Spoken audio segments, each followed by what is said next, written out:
Maître Patient Chirouza, bonjour. Bonjour. Vous allez bien? Oui, ça va bien. Alors c'est un plaisir comme ça de vous savoir comme invité dans cette rubrique consacrée à l'interview exclusive de ces magazines d'information générale, un magazine hebdomadaire qui, comme les téléspectateurs le savent, s'invite chez eux chaque jour comme ça, toute la semaine, histoire de décrypter les grandes questions liées à l'actualité de notre pays, la République démocratique du Congo. Alors il y a peu, différents chefs d'État se sont rendus à Kinshasa, la capitale, sur invitation de son Excellence Félix Antoine Tshisekedi Tshilombo, président de la République démocratique du Congo et en même temps président de l'Union africaine, pour parler de la masculinité positive.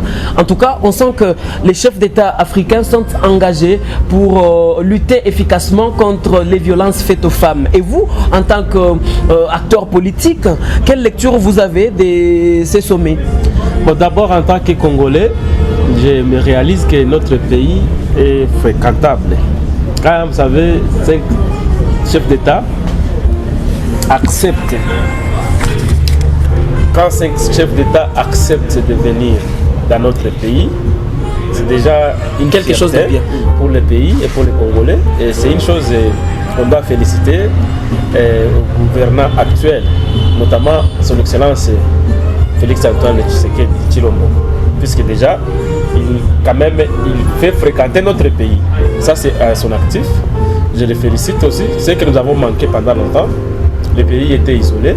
Et quand les gens, 5 chefs d'État nous fréquentent, notamment le président rwandais, son Excellence Paul Kagame, qui est un acteur influent dans la région où nous sommes, c'est déjà un signe positif. Et ça, j'encourage comme diplomatie. Donc, sur le plan diplomatique, c'est déjà un succès et une visibilité que les gens nous visitent. Et on dit souvent qu'une maison qui n'accueille pas les visiteurs, c'est une maison maudite. Alors, nous avons eu des visiteurs et autour d'un thème, un sujet très important, la masculinité positive. Ouais. Donc, comment on doit protéger les droits des femmes. C'est ça le thème. C'est déjà un thème important dans une zone où il y a des violences sexuelles faites aux femmes. Et souvent, on pense que ce sont les hommes qui organisent ces violences.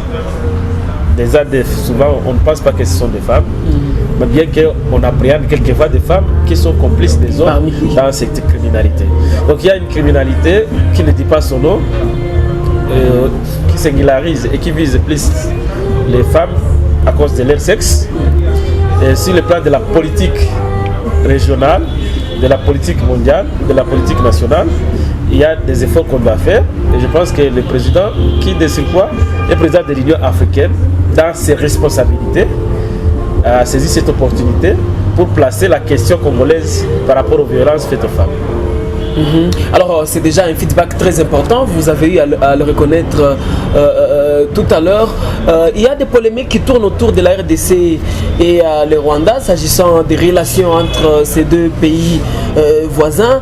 La présence de Paul Kagame à Kinshasa, la capitale, sur invitation de son homologue Joseph Kabila Kabange, ça peut redorer l'image, n'est-ce pas, dans le chef de ceux qui pensent qu'il y a des relations ruinées entre les deux pays. Bon, je vous informe que sur le plan diplomatique, nous qui avons fait un peu des notions de droit public, le Congo et le Rwanda, qu'on ne vous trompe pas, ce sont des pays qui vivent sous le statut d'État ami. Donc dans les relations entre le Congo et la RDC, le Congo n'est pas ennemi du Rwanda. Nous sommes les chefs de l'État, les chefs de la diplomatie congolaise et tous les gouvernants, que ce soit du côté de l'époque des musées, quand il est venu au pouvoir, de l'époque de Joseph Kabila pendant 18 ans, et même à l'époque de Félix Tshisekedi, le Congo a toujours été un État ami du Rwanda. À un certain moment, quand Mouzé n'était plus d'accord avec les Rwandais, puisque c'est lui qui les avait fait venir au Congo, il a eu pour allier le gouvernement rwandais et les autorités rwandaises pour déboulonner Mobutu. Donc c'était des relations amicales. Alors ces relations se sont empirées à un certain moment, mais ne se sont pas dégradées. Le Congo a soutenu la thèse d'agression qu'il avait du mal à faire passer au Conseil de sécurité des Nations Unies. Mais par après, les relations se sont normalisées avec Joseph Kabila. C'est que c'est sur la même logique que Tshisekedi aussi est en train d'aller. Et en tant qu'État ami, il y a des choses qu'on peut faire ensemble. Et je peux ici rappeler ce qu'avait dit un dirigeant rwandais, je ne me souviens pas son nom, ça doit être musulman, qui disait que les Congo et les Rwandais sont obligés de vivre tels des fesses dans une même culotte. Donc nous sommes des voisins, et moi je me remémore qu'à l'époque de l'État belge, on parlait du Congo, de la République du Congo et du Rwanda Burundi. Donc on était un seul pays. Et c'est là que je voudrais qu'à cette occasion, quand ils se voient, qu'ils voient comment ils peuvent ressusciter la CPGL. Donc nous sommes obligés de partager nos richesses d'abord avec nos voisins, avant que les Chinois, et les Européens, les Américains et les Hollandais et les Russes viennent puiser au Congo. Nous devons d'abord nous rassurer que nos voisins n'ont pas faim. Donc c'est une occasion pour dire aux Congolais qui me suivent que nous, Congolais, on ne doit pas être gourmands. Le bon Dieu nous a donné des richesses au Congo et pour lesquelles les richesses, nous sommes en train de souffrir. Mais ce n'est pas du fait seulement des Rwandais, puisque les Rwandais ne veulent pas nos richesses plus que les Américains, par exemple. Vous savez, nous avons un pays qui a assis dans les Katanga produit l'uranium qui avait bombardé dans la Deuxième Guerre mondiale les Japon. Il y a jusqu'au jour des effets. C'est déjà une puissance. La mine de Chikologwe au Katanga, que nous ne contrôlons pas. Nous avons des parcs qui regorgent des immenses richesses. Il y a de l'or, il y a du pétrole. Mais on nous dit que c'est un patrimoine mondial. Mais le fait que ça soit patrimoine mondial, qui a fait ça patrimoine mondial pendant que c'est congolais? Mais avec nos amis rwandais, burundais, ougandais, si ils nous donnent la force, l'union fait la force, on peut arracher un peu de ces richesses du côté de nos concitoyens. Et tout dirigeant congolais n'a pas besoin de mauvaises relations avec ses voisins. La politique de bon voisinage, c'est une bonne chose qu'il faut encourager. Et je pense qu'à la fin du règne de Joseph Kabila, ses relations avec les Rwandais s'étaient déjà dégradées, n'étaient plus au bon fixe. Mais ça a pris un nouveau souffle avec Tshisekedi. C'est ce que nous pouvons encourager. Nous, on veut que ces dirigeants-là s'entendent, puisque nos populations, même s'ils ne s'entendent pas, nos populations, ils sont en symbiose. Chaque jour, on franchit les Rwandais viennent chez nous. Et je pense que c'est dans l'intérêt de ces populations-là que ces dirigeants sont obligés d'harmoniser leur point de vue et de chevaucher et de cheminer ensemble pour le bien-être de la population. Cette politique, tout Congolais est pris de paix, il doit l'encourager. Et c'est ce que je pense que c'est positif aussi à mettre au dos du président de la République qui a su faire venir le président rwandais sur notre sol et pour discuter des questions d'intérêt régional, mais aussi d'intérêt bilatéraux. Et c'est déjà un espoir qu'avec les aventures de guerre qu'on a dit à Rutshuru, ces deux chefs de l'État, quand ils se rencontrent, c'est déjà un signal fort à ces aventuriers qui estiment qu'ils peuvent encore obtenir un soutien du Rwanda pour déstabiliser le Congo. Alors cette visite vient couper court à leurs espoirs. Puisque je vous informe que dans les relations entre les États, il n'y a pas d'amitié, mais il y a des intérêts. Donc nous devons aussi chercher à dire aux Congolais que les intérêts du Rwanda, nous devons aussi les préserver pour qu'on puisse exiger plus du Rwanda. C'est ça mon point de vue à ce sujet. Et évidemment, un point de vue qui est soutenu par vous s'agissant de tout ce qui entoure cette doxa. Alors pour vous aujourd'hui, quelle est la lecture qu'on peut faire par rapport aux violences faites à l'endroit des femmes et des jeunes filles en République démocratique du Congo? Quand je vois les violences, je cerne directement les relations qu'il y a entre celui qu'on appelle le prix Nobel et le gouvernement rwandais. Il ne faut pas concevoir la face. Il y a des organisations, il y a des leaders qui pensent que le Rwanda est pour grand chose sur les malheurs qui se vivent au Congo. Ils soutiennent même ils ont des arguments. Dans des conférences, je vais citer ce qu'on appelle le prix Nobel Mukwege, quand il passe dans des chaînes de télévision internationales, il n'essaie pas d'évoquer la responsabilité des dirigeants rwandais par rapport aux violences. Mais par moi, en tant que leader congolais et acteur politique, je pense que les responsables des violences au Congo, c'est en premier lieu les autorités congolaises elles-mêmes. Oui, c'est eux qui ont la puissance publique. S'ils ne savent pas contrôler leurs frontières, ils ne savent pas administrer leur territoire, Mais à quoi ça sert d'accuser les Rwandais? Puisque si les Rwandais viennent et que vous avez des services de renseignement pour les capturer, là, les Rwandais vont négocier la libération. Mais combien de criminels on a déjà capturés et qu'on a identifiés comme des Rwandais? Mais il y a déjà qu'on dit qu'ils sont Somaliens, ils sont Burundais, ils sont Tanzaniens, qui se retrouvent dans les rangs de ceux qui nous font du mal, surtout à peine des ADF. Il y a plusieurs nationalités. Mais comment vous, pour quitter le pays et pour revenir, on vous contrôle? Et ces gens sont arrivés par quel mécanisme? C'est une défaillance interne qu'on ne doit pas remettre sur les dos des Rwandais. Si les Rwandais peuvent venir ici chez nous et opérer, faire traverser les minéraux. Mais les Rwandais, quand ils se défendent devant les instances, devant le monde, il va dire, ces Rwandais-là qui ont fait ces histoires, moi je ne les connais pas, puisque en tant que gouvernement, je suis ami du Congo. Et je rencontre les autorités congolaises. Nous avons notre ambassadeur à Kinshasa. Ils ont leur ambassadeur ici chez nous. Nous avons de bonnes relations avec le Congo. Alors ces Congolais-là, ces gens-là qu'on dit qu'ils sont Rwandais, les Rwandais peuvent même les nier. Et c'est de la bonne guerre. Alors ça revient à nous Congolais de mettre à nu et de masquer toute manœuvre frauduleuse ou informelle tendant à déstabiliser le Congo. Et je pense que c'est ça la bonne démarche. Et c'est ça le conseil que je peux donner aux autorités, de mettre des efforts sur le plan de la contre-espionnage, sur le plan de la sécurité publique, sur le plan des renseignements, d'avoir quand même un canevas, une politique interne congolaise pour résoudre la criminalité. Qui va venir éteindre la criminalité qu'il y a dans votre maison si c'est vous-même qui coopérez avec les criminels? Ça n'ira pas. Vous aurez beau crier que ce sont des Rwandais qui nous font du mal, mais parmi les Rwandais, ils habitent les maisons de qui? Ils ont construit combien de maisons? Quand ils dorment dans les maisons des Congolais, ils sont dans la forêt du Congo, les FDLR, mais qui ne connaissent pas qu'ils sont dans nos forêts. Alors si nous sommes incapables de les mettre hors d'état de nuire, vous allez accuser les Rwandais. Nous avons un budget pour l'armée, pour la défense. Pourquoi on ne justifie pas tout ça? Donc il y a un travail interne à faire. Nous avons besoin de tout le monde, même les Rwandais. Et je vous informe qu'en matière de sécurité publique, nous avons plus besoin de coopérer avec les voisins que de coopérer avec les étrangers. Parmi les étrangers, il y a les plus étrangers. Je me demande pourquoi les Congolais peuvent aimer les Belges, qui nous ont beaucoup colonisés, avec les Rwandais. Ils vont aimer les Américains. Ils souhaitent, quand les Américains débarquent, ils acclament les Tanzaniens. Mais lorsque les Rwandais veulent faire quelque chose, veulent visiter nos dirigeants, ils deviennent hostiles. C'est un passé sombre qu'il faut enterrer. Et je ne voudrais pas qu'on revienne sur le passé. Les Rwandais, les autorités rwandaises ont eu des gaffes. Mais ils n'ont pas à répondre de nos gaffes à nous. Ils doivent répondre de leurs responsabilités. Mais les responsabilités congolaises, les Congolais doivent aussi répondre. Et c'est comme ça que je pense qu'on doit évoluer. Moi-même, j'étais dans un groupe rebelle qui était hostile au Rwanda.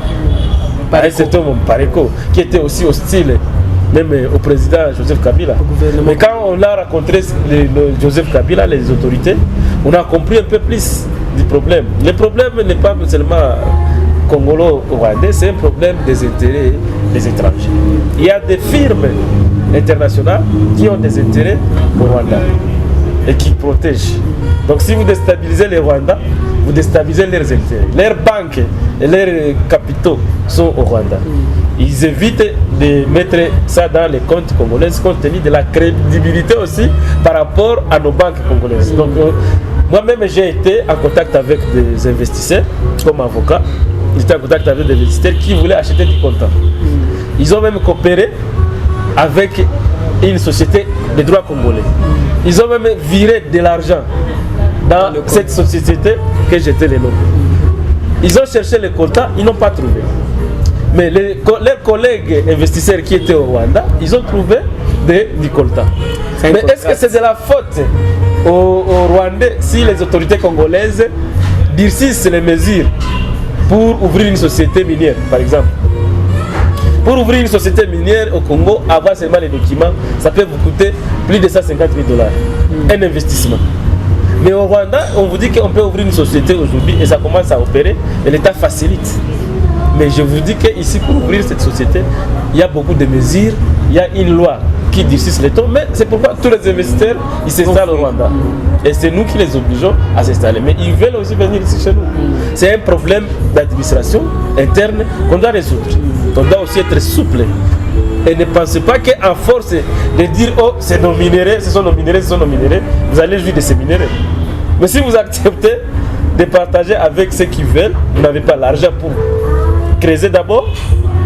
Je vois les coopératives, souvent, ce sont les étrangers qui amènent les matériels pour creuser. Même pour tester et mesurer la teneur, nous n'avons pas d'appareil. Savoir de quelle teneur. On doit coopérer. Et si on est souple, comme on doit imiter des bons exemples du Rwanda qui n'ont même pas de gisement que nous, mais ils valorisent le peu qu'ils peuvent avoir, plus ceux qui entrent. Et par exemple, la politique rwandaise, ils vous disent que quand les minéraux entrent au Rwanda, ceux qui entrent avec les minéraux là, ils sont les bienvenus. C'est ça la politique. C'est une politique qui n'est pas aux intérêts du Rwanda. Donc si vous entrez avec des minéraux au Congo, on ne peut pas vous refouler. Si vous avez avec des minéraux au Rwanda, vous quittez le Congo, vous traversez clandestinement avec des minéraux au Rwanda. L'État rwandais n'a pas de l'intérêt à vous refouler, mais il a intérêt à canaliser ces minéraux-là pour que ça soit exporté au nom des ministères des mines du Rwanda. Et c'est ça faute est où? Si vous, Congolais, vous acceptez d'aller traverser au Rwanda. Pourquoi? Puisque là, au Rwanda, les minéraux ont une valeur que ça n'a pas ici. Pourquoi les gens fraudent? Ils aiment la fraude au lieu d'exporter légalement. Puisque pour exporter légalement, les autorités congolaises vont vous créer beaucoup d'ambitions que vous n'avez pas au Rwanda. Donc il faut qu'on accepte nos fautes et ne pas les déverser sur la tête de quelqu'un d'autre. Quel est ce gouvernement responsable qui voit quelqu'un amener l'argent dans son pays, amener les investisseurs, amener les marchandises pour crédibiliser sa production d'or par exemple et de minéraux, il va refuser ça. Pour quel intérêt ils vont le faire? Puisque c'est nous les idiots congolais, je m'excuse le terme, sur le plan des stratégies, notre stratégie n'est pas à la hauteur. Ça dénote d'une faiblesse que les voisins et les autres étrangers peuvent bénéficier. Et c'est ça le problème. En tout cas. Donc ne faut pas penser que les Rwandais, ils sont mauvais puisqu'ils veulent être mauvais. S'ils sont mauvais, ils profitent comme tant d'autres étrangers de nos faiblesses que nous devons boucher pour mériter la responsabilité du grand pays que nous avons à gérer. Vraiment.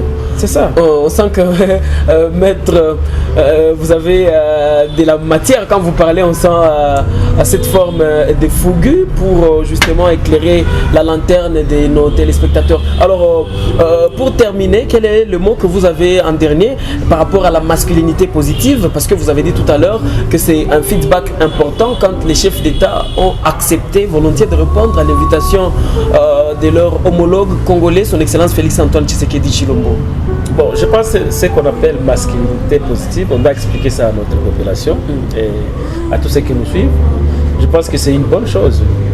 Bon, je vous disais dans les précédentes émissions que moi, en tant qu'homme de Dieu, je m'appelle enfant de Dieu d'ailleurs, la masculinité est à retrouver dans Genèse 1,26. Ah, vous avez toutes ces précisions. Genèse 1,26 et 27.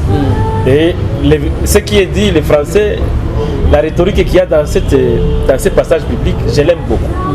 Là, il dit Dieu créa l'homme à son image et à sa ressemblance. Genèse 1,26.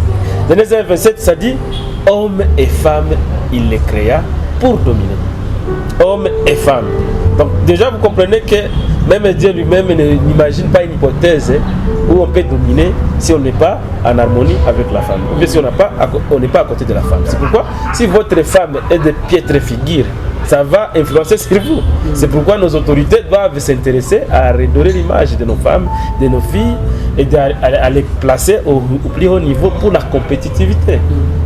Et nous devons aussi apprendre beaucoup de nos voisins, comme les Rwandais, la façon dont ils traitent les femmes, dans les services publics, dans les services privés, même dans les domaines de renseignement. On nous a dit que les Rwandais utilisent beaucoup les femmes. Mais pourquoi nous, est-ce que nous on manque de femmes qu'on peut former pour les utiliser dans ces domaines-là? Pourquoi on ne peut pas imiter, pourquoi on peut pas imiter cet aspect positif de nos femmes? Puisque nous en avons aussi. Mais que faisons-nous de ces femmes-là? Pourquoi on les abandonne à leur tristesse? Pourquoi on ne les finance pas pour qu'ils deviennent PDG des entreprises? Pourquoi on n'a pas de projet pour promouvoir la caste féminine? D'abord, à cela, j'ajoute qu'il y a un article que j'avais publié dans CDE, qui est une organisation locale pour la promotion des droits économiques des femmes. Et là, nous avons démontré que les femmes font beaucoup pour le ménage plus que les hommes. Ils se débrouillent beaucoup plus que les hommes, Mais la considération sociale ne change pas. Alors que si vous voyez les gens qui sont dans les marchés, les gens qui vendent des tomates, ce ne sont pas des hommes. Les gens qui vont à Minova pour nous amener du sommet, ce ne sont pas des hommes. Les gens qui vendent les oignons, qui traversent chaque jour au Rwanda, la plupart ce sont des femmes. Et ce sont des petits commerçants, des petites activités là, qui font vivre toute la nation. Ailleurs, si moi j'étais dirigeant, ce sont des gens qu'on devrait faire des coopératives pour les soutenir et promouvoir leur vécu quotidien, que les femmes manipulent l'argent. Et c'est ça le développement. Si vous voulez que le pays aille de l'avant, il faut commencer par les femmes, les filles, et les hommes vont se... Puisque les femmes ont leur spécificité, ils ont vraiment de l'enthousiasme, ils ont la capacité de convaincre pour le développement du pays, et ils convainquent aussi dans les ménages, ils peuvent aussi convaincre dans les gouvernements, et pourquoi pas au niveau international. Les Rwandais, quand ils font quelqu'un pour la francophonie, ils présentent une femme. Et quand il y a la compétition, vous avez vu la femme Mushikiwabo, elle a triomphé. Ce sont des exemples, et je pense que comme le président a invité ses chefs d'État, et il doit profiter aussi de sa casquette de président de l'Union africaine pour implanter ses griffes dans la mentalité congolaise. Donc on essaye de ne pas mettre la femme au dernier plan. Qui est cet homme qui a lui-même réussi sans avoir la femme? C'est ça le problème. Et je pense que ce problème, si on prend avec le sérieux, les femmes peuvent nous aider à réduire l'image et le sérieux de la République démocratique du Congo. Et en faisant cela, nous aurons résolu un des problèmes traditionnels que nous avons. Puisqu'il y a beaucoup de traditions qui nous traînent en arrière au lieu de nous propulser devant. C'est un peu ça ce que je pouvais dire à cette occasion. Merci beaucoup, Maître Patient. Merci d'être intervenu dans ce magazine. Je vous remercie, messieurs les journalistes.